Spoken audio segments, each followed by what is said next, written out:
Welcome to a brand new episode of Drums Court. Today, I finally got back, Mr. Beagle. What's up, guys? I'm glad to be back here at the old Riley Kitchen talking sports. It's so good that Beagle's back. How have you been, Beagle? How was your Christmas break? It was great. I was able to go home with the family and my girlfriend. Be able to see two families in Hannah, Indiana, and Chambersburg, Pennsylvania. So I was able to split the New Year's and Christmas with them, and was just able to relax, take a load off of school. But now we're back.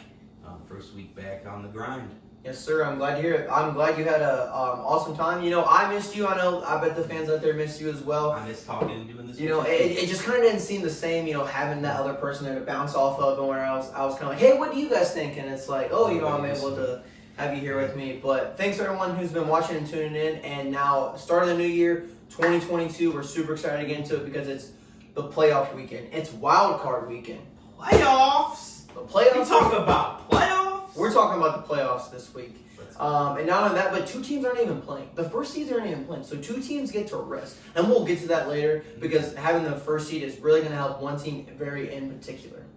So, with that being said, our overall season record for the regular season, last week, Biko went 7-9.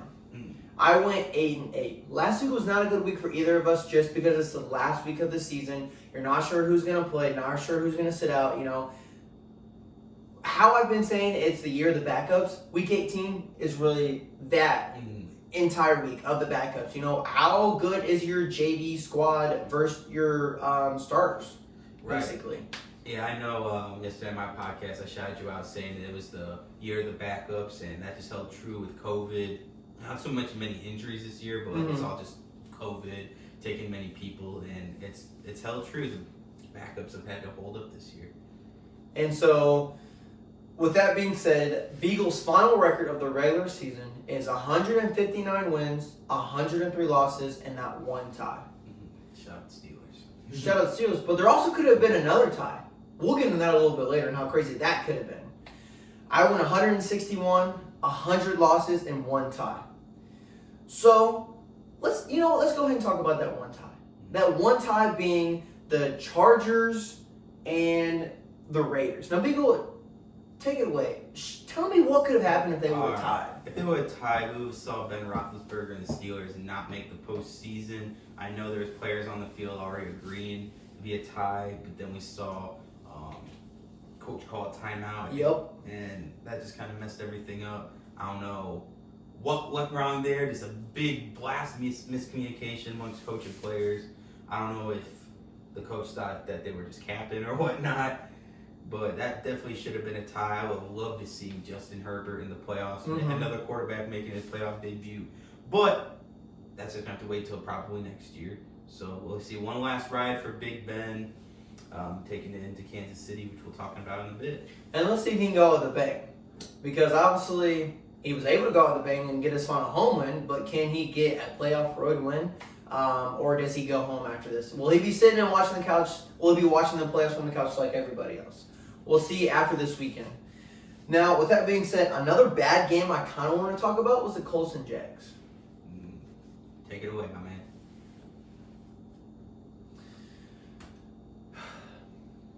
What are we doing? What? We're the Indianapolis Colts. We're playing the Jacksonville Jaguars. Now, I know we've kind of not been too well. I think I saw a stat that we were like 0-5, and the last time we went to Jacksonville. Game in Jacksonville since 2014. Yeah. But it's the Jacksonville Jaguars, guys. 2-win team. Everything that happened to them this year just blew up in their face. Trevor Lawrence, I think, probably had the most interceptions this year. I don't know if that's true or not, but he sure played like it. Their head coach is no longer with them, Urban Meyer.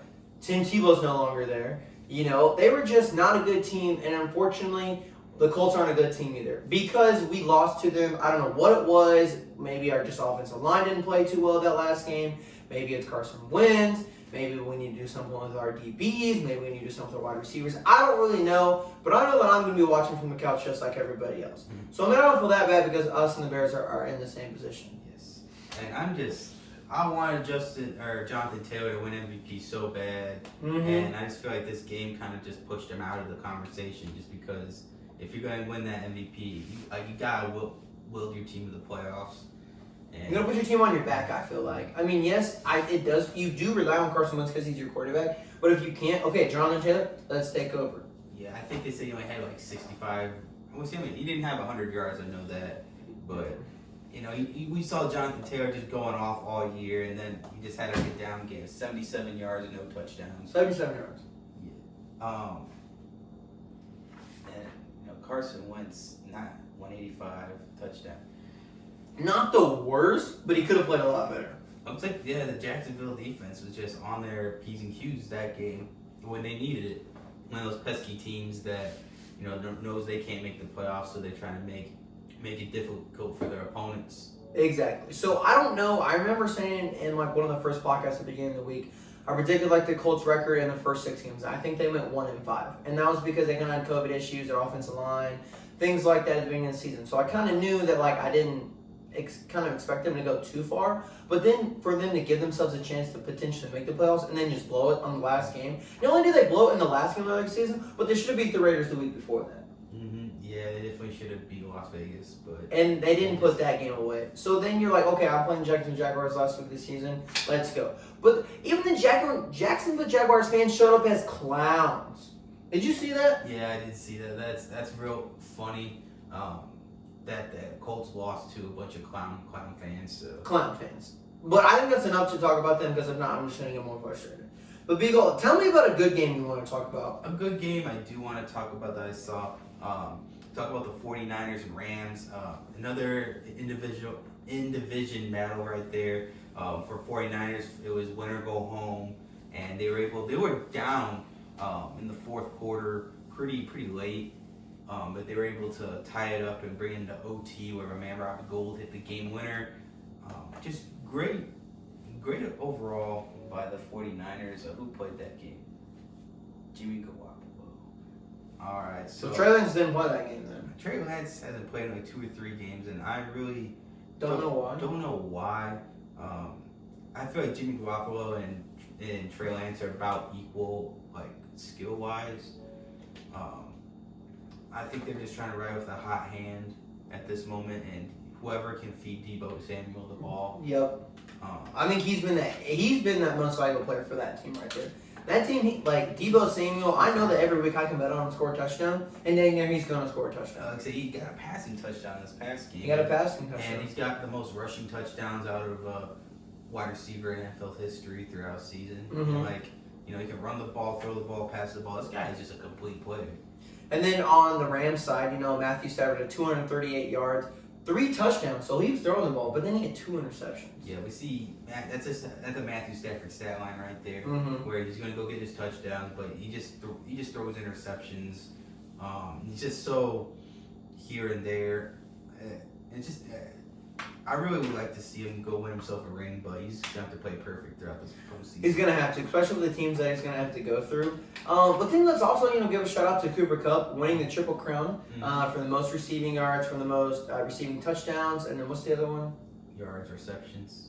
Yes. Receptions as well. So congrats to that man right there, Cooper Kupp, for... fell 18 yards shy of Megatron's record. 18 yards. So that's kind of crazy to think with one more game he's fell 18 yards short. But potentially, I think he's in the running for MVP. Yes, that. I think he wins the Offensive Player of the Year. But it is sad because they're not going to give a wide receiver a chance to win an MVP, which I think is blasphemous, especially for seasons like this. I have to absolutely agree. And, we kind of talked about the MVP a little bit last week. We might even talk about here a little bit before we get into the playoffs. But with the last good team we want to talk about, and I don't even know why I'm saying good, but I am somehow, the Steelers and the Ravens. For some reason, the Ravens didn't play well. Lamar Jackson, was just getting hurt, not playing from week to week. If I can find this game here. They got that quarterback Huntley as Huntley, their backup. But he's not horrible. I know they low-key probably should have beat the Packers where he just brought them all back. He didn't have too good game against the Steelers, but 141 yards but 2 interceptions. Octavius Murray of 150 yards. Oh my God! Wow, he ran over that defense. Huntley with 72 rushing yards as well. But it was a close game though. The Steelers won 16-13. So it wasn't like this. It was like, Steelers blew them out of the water. Like, it was a good matchup going down to the end. It actually went into overtime. Another OT game. But yeah, it's just one of those things where Lamar is just sitting on the bench from, what is he, hurt? Is he hurt now? I believe it's still his ankle. He had a high ankle sprain, I think, a few games back against the Browns, and he left the game, and he hasn't seen the field yet. Yeah. Well, he won't till. It's just hard to win when your star, franchise quarterback ain't there. But yeah. Well, wow. I mean, look at this. Ben Roethlisberger had 244 yards, 1 touchdown, and 1 interception. But that's not the stat I'm looking at. This guy won the game with -4 rushing yards. -4. And he carried the ball 3 times. Ben Roethlisberger, not mobile whatsoever. Just him carrying the ball in general, just kind of surprised. Yeah, absolutely. But hey, like I said, with that being said, the Steelers were able to make the playoffs. They beat the Ravens. They beat the teams they were needed to beat. But then they also got a little extra help as well. And we'll get into that a little bit later when we talk about that. Now, going on to the NFL news. Now, Beagle, I know you heard about this. We talked about this a little bit before the show. I don't know if you guys have seen it, probably on social media. I don't know how this is possible. But please, if anyone knows, comment below. Eric Waddle is coming out of retirement to join the Rams for the playoffs. Man, what do you think about that? That's huge because that's more help to the Rams secondary. And Eric Waddle is a dog. Like, he was such a great player in his days with the Ravens and the Chargers, and former Pro Bowler. Bringing that veteran experience to that secondary. This is huge for the Rams, who already have one of the most scary star-studded defenses in the NFL. So this is huge. Yeah, and like I said, I don't know how that's possible, but for that to happen, to give someone an extra fresh of legs is definitely huge. And I think what's more huge than that is what you just said, that veteran experience is going to help them. Yeah, I agree, and he's seen playoff action too, so he's able to teach these younger guys who haven't been in as much or in this scenario as often. He's able to help calm the nerves down a little bit and just teach them the ways of playoff football. Exactly. Now, I think this is, when I make a podcast every single year and we get to the final week of the season and we do a podcast for the wild card and for the playoffs, we can talk about what coaches got fired. And I think that's always fun to do because it's like, man, every single year your job's always on the line. That's one of the weird things about coaches. It's like, you can control everything and you can do everything right on paper, but if your team goes out there and just loses, you're gonna get fired. You're you're in a sticky situation there. So with that being said, one of the first coaches fired was Joe Judge. Actually, he didn't get fired till yesterday, but this coach should have been fired first. It doesn't matter. Can you tell the audience what happened on Sunday? What kind of play call he made on 3rd and 9? Bro, I don't know. What did he do? He made a QB sneak call on 3rd and 9. Oh, yeah. That's, man. In their own 10-yard line. Man, 3rd and 9. That's him giving up right there. I just see question marks, just coming out of my head. I don't understand that. Who calls a 3rd and 9? Yeah, and I saw a video of the Giants fan just sitting all pissed and just what? I would have been upset. You have a quarterback. Why are we running the ball? What are we doing? Mike Glennon ain't going to get you nowhere. No. So, Joe Judge definitely deserved to be fired. Then we got Brian Forbes from the Miami Dolphins got fired. Now, a lot of people were actually shocked with this. A lot of people didn't understand why he got fired. Do you think it's because the Dolphins didn't make the playoffs? That probably is a factor, but at the same time, it's because they started off so bad. And when you are able to take a team that's that bad and flip them around and go get some quality wins in the process, that's impressive. Do you know what he did? What the Dolphins did? They lost 7 straight, and then they won 7 straight. First team in NFL history to do that. Lose 7 straight and then win 7 straight. You're making history and you still go get fired. This reminds me of the time in the NBA when Nick Nurse won Coach of the Year and they got fired 2 weeks later. Or come on, How do you win Coach of the Year and get fired? You know what I'm saying? How can you be the best coach but not be the best coach, not have a job coaching? That doesn't make any sense. So we gotta talk to a lot of these GMs out here. Then the third coach fired, which probably Beagle's favorite, Mr. Matt Nagy. Tell everyone how you feel about that. It's so relieved. I've been wanting him gone since 2019. So long overdue. Yeah, very long overdue. Lots of frustration. very, very lots of amount of disappointment considering he was the 2018 Coach of the Year.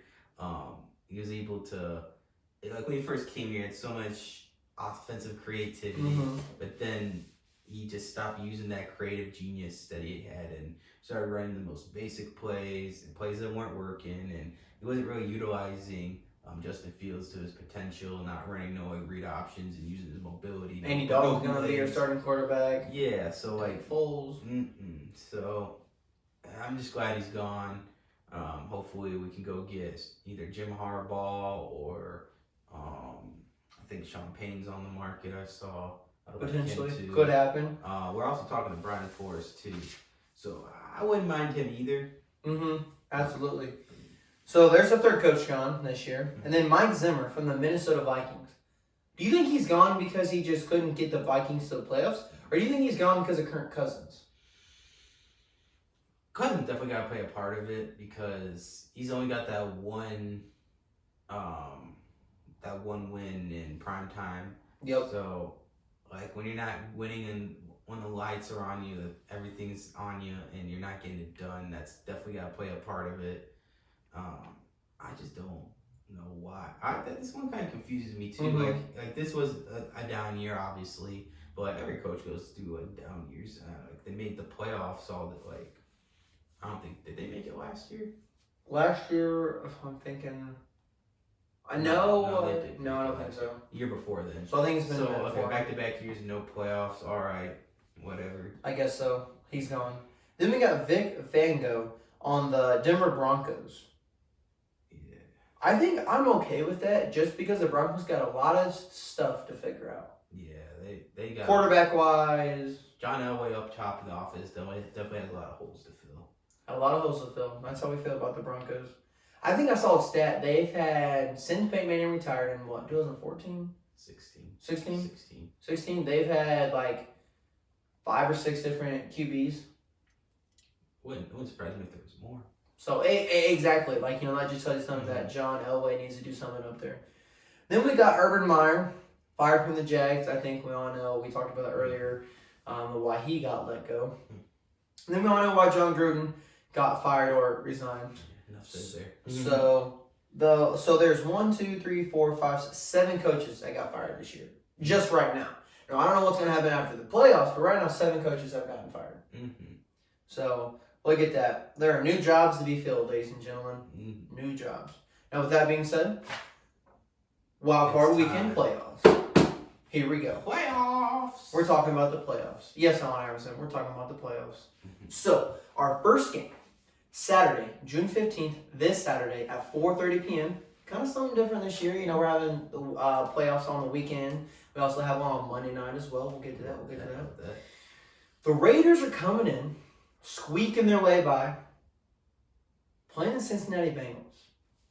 4:30 p.m., first game of the wild card. Joe Burrow's making his first playoff career start. So is Jamar Chase. So is a lot of players on that team. What do you think about that, Beagle? Where do you see this matchup going, and how do you see it playing out? It is the first. This ain't the first playoff game for Derek Carr and company on the Raiders, but it is the first time for the Bengals. Now, the Bengals' offense is just so powerful. They have a 1,000-yard rusher in Joe Mixon, 1,000-yard receiver, 2,000-yard receivers in Tyler Boyd and Jamar Chase, and then you have an MVP caliber quarterback in Joe Burrow. Rookie of the year in Jamar Chase, potentially. Yeah. Rookie of the year right there. So it's like we have all this power on offense, and the fact that it is home is huge. The first playoff game is in Cincinnati. So give me the Bengals on this one. Going with the Bengals. This game right here, I feel like could be a toss-up. Could be a coin flip. And I only say that because Derek Carr does have playoff experience. The Raiders just somehow are able to get by, even without, how they had John Gruden. They went through a little losing phase, and they still made the playoffs. But I think the Bengals have enough. I think they're just hot right now. With Jamar Chase, with Joe Mixon, and Joe Burrow. Joe Burrow knows what it's like to be in the national championship, which is obviously different than being in the NFL playoffs. But he still kind of has that high level. It is not obviously it's not the same, but the crowd atmosphere in that, it's gotta be just as insane. Because when they played Alabama. But I'm going with the Bengals as well, so me and Beagle are riding the same first game. Now, I'm definitely going to make a parlay of this weekend, and we'll see how it goes. But I might make a Saturday parlay and then a Sunday parlay. We'll see what happens there. All right. But our next game is at 8:15 that same day. Now, this game's going to be probably even crazier, I think, because it's the New England Patriots coming in and playing the Buffalo Bills. Now, these teams have played twice this year, and they've both split 1-1. Now, this is to decide it all. Who gets through? Who pushes through? Does Bill Belichick know something we don't know, and that's why he's been able to make it to the playoffs? Will his playoff experience carry him without having Tom Brady? Yes, this is also another playoff first for Mac Jones, who started off a little shaky, had a great regular season, and the last 2 weeks has kind of dipped off a little bit. So we got a little bad momentum coming into the playoffs. He's on the road. The Bills' defense is just insane. We're like number one in everything else. All stat today. And number two is like the Patriots, or number three is, Patriots not far behind. I feel like playoff jitters will get to Mac Jones a little bit. I'm going to go with the Bills on this one. Going with the Bills. Now, I feel like that's a good pick. And it's like, when am I going to disagree? But I don't think this is the game to disagree on just because it is Mac Jones. The Bills do have a better defense. With Josh Allen, he should be able to produce like he should. You got Stephon Diggs. Like, that team should win this game. But I feel like the Patriots, at least in the first half, are going to stick with them. At least in the first half. It's hard to bet against Bill Belichick. It is. And that's what's going to make that game so hard. And I'm super excited because I'm able to watch that game. What? At 8:15. I'm going to miss the first half. Damn. That's okay. I'll be working, so it is what it is. But I'm going with the Bills as well here. So we're 2 for 2 right now. Now, Beagle, what game is that? 1 p.m. on Sunday. What game starts us out? Oh, so we got the Philadelphia Eagles coming in, going down to Tampa Bay to play the Tom Brady Buccaneers. They are. Now, with this being said, Tom Brady's got the experience. Bruce, is it Arians? Okay, I was going to say Adams, but no, like that's not right. You got Rob. You got Mike Evans hopefully returning. Or no, he's still healthy, I think. You got Leonard Fournette hopefully who's returning. Yes. And obviously no Antonio Brown with this situation that happened last week. No Chris Godwin, he's out. No Chris Godwin. But yes, they're a little banged up, but the Eagles don't have it. The Eagles are the only team in the whole entire playoffs that do not have a win above a team above 500. Yes, and when you hit the playoffs, it's the best of the best, and they're going to be above 500 teams, a.k.a. the Buccaneers. This reminds me of last year. Remember who the Buccaneers played in the first round last year? They played Washington football. They played the Washington football team. And it was actually a pretty close game for most of it. It was. Heineke was able to put up a show towards the end of the season last year. I think Jalen Hurts might be able to do somewhat of that, but I think the Buccaneers have a good enough defense that they'll be fine. So I'm going Buccaneers here. I'm rolling Bucks too. I feel like the Eagles do keep it close. Keep it close. I wonder what the spread is on that game. Obviously, the Buccaneers are favored. But then at 4:30, now this is going to be a good game. I think this should be the late game and not the late game that's here, but that's why. We'll get into that. The 49ers are coming in and playing the Dallas Cowboys at 4:30. Now, I didn't think the 49ers were going to make the playoffs. Did you? No. Didn't think the 49ers were going to make the playoffs. But they're here. Jimmy G's playing well enough that they're here. Deebo Samuel's playing well enough that they're here. Now, the Dallas Cowboys should be in the playoffs, and they swept that NFC East division. So, no reason why they're not there. But I was seeing a stat. Did you see the stat? It was like the first time that they've had a passer over 4,000 yards. So, Dak rushing 1,000, Zeke receiving, CeeDee Lamb, 10 sacks, and then 10 interceptions by like each individual player. So they're the first team to be able to do that. Now, with that being said, I think the Cowboys should be able to win this game pretty easy, but that depends on if Dak and Zeke want to show up. Yes, it's just going to depend on which form of Dak comes up. If we get the past 3 games of Dak, who's been throwing that thing around ridiculously, I have Cowboys either way. But if the Cowboys want to go far, I feel like they're gonna have to rock. They're gonna need Zeke to show up. They're gonna need Zeke to show up. Yeah, you got Amari Cooper. Yeah, you got CeeDee Lamb. But that defense has to show up too. So the defense has to come out early and shut down the 49ers. Yes. With that being said, we have a game at 8:15. I think that this game should be switched with that 49ers-Cowboys game. But they got it there because this is... The Steelers are playing the Chiefs. Kansas City Chiefs, the number 1 seed. No, the number 2 seed, actually. Mm-hmm. They probably should have been the number 1 seed, but they didn't win enough games early on. That's crazy. They would start off so bad, bottom of their division. They're able to go on a win streak and snag that second seed. Now, I even heard in an interview today, Big Ben was being honest and was like, realistically, we're not even supposed to be here. We're not even supposed to win this game, but we're here. So obviously they're going to give it everything they got. But do we even have to discuss who's going to win this game? Chiefs, hands down. This Ben, I don't know if you saw I saw a picture on Facebook. It's like, you're invited to Ben Roethlisberger's retirement party at Arrowhead Field. That's a good one because it probably will be. But I think the Steelers, if the Chiefs come out firing, the Steelers don't stand a chance. But I think that Steelers defense keeps them in the game for at least the first quarter. Yeah, and I know the Chiefs defense is real spacey, real. I know Najee Harris is probably going to go out and get his. He's a real big reason why the Steelers are actually there. Mm-hmm. He was able to go out and break Franco Harris's rookie rushing record, and was able to. I actually had Najee Harris winning rookie of the year at the beginning of the season. I remember that. Yeah. But that's not going to happen. But he's in the playoffs, so say somehow the Steelers win, the Bengals lose, and the Patriots lose. Huh. I know regular season awards shouldn't affect the playoffs, but they kind of do.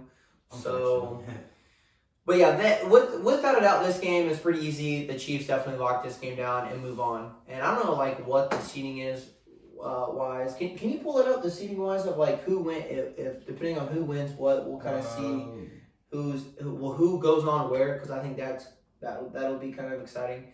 But while he's looking it up, we have a Monday night game. Super excited for this game. This should be a Monday night game without a single doubt. At 8:15, I will be watching this game. I won't be anywhere else but on my couch. Arizona Cardinals, who potentially could have had the number 1 seed this year, but kind of dipped off towards the end of the season, is playing the LA Rams. A divisional NFC West game. Now, this can come down to the wire. They both split a game. They went 1-1, I believe. Mm-hmm. So, to be able to see that happen, the Arizona Cardinals can play hot. I did hear J.J. Watt's going to play. J.J. Watt is able to come back. So, J.J. Watt is going to play, which is kind of crazy to think and to see. I think if you... Can you see it there? If not, I know Instagram has it. But I don't know what kind of Cardinals what kind of Cardinals is gonna show up. I don't know if D-Hop's even gonna play first round. I mean, I would hope he does, but I know he's kind of injured, so he might not play. The Kyle Murray, depends on what kind of Kyle Murray we get. But then the Rams are loaded on defense, man. Mm-hmm. So that makes it kind of hard for Kyle Murray. James Conner's gonna show up for their Cardinals. Does AJ Green show up? Does Zach Ertz show up? And, what kind of Matthew Stafford do we get? Do we get a good Matthew Stafford who's going to coast past the first round? They're going to need him. I know he's so flashy. Blair, he's good sometimes and then mediocre other times. But this defense is looking crazy, and it's in SoFi Stadium in LA. This is Kyle Murray's first playoff game. Yes. So I think that actually, that really does have a lot to do with it.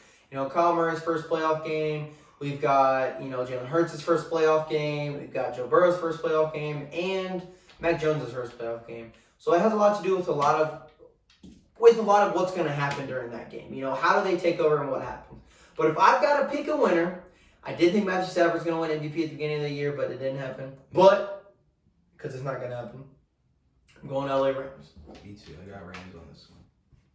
Do we have policy? So Beagle and I are riding the same wave. We are going the same parlay basically is what's going on. But with that being said, if you have to look at the schedule, Beagle, what's one game do you think we could get wrong? I think the 49ers and Cowboys, has a chance. Okay. The 49ers are very dynamic when they want to be. George Kittle's a monster, and this is a team that was in the Super Bowl two years ago. Mm-hmm. So, they're hungry, so they definitely have potential to upset the Cowboys, but that being said, I think the Raiders and Bengals is one that we could get wrong. Just because the Raiders have sometimes just got wins when they shouldn't have got wins. Mm-hmm. And so we'll see there what happens. And then I think the Patriots and Bills, just because Bill Belichick is that coach. Yes. So it's really hard to go against Bill. So he's gonna show me something. Did you pull up? Did you see? Or did it come up? I know the lowest seed usually goes. Low seed normally goes. Okay, so that means that. Hold on, let's see if I can look it up here. The lowest seed is the away team in this bottom bracket. Bracket of 2022. For some reason, they make it difficult. They make it more difficult to find this than like what it should be, ladies and gentlemen. Here it is. So whoever wins the Chiefs and the Steelers is going to go on and either play the. No, hold on.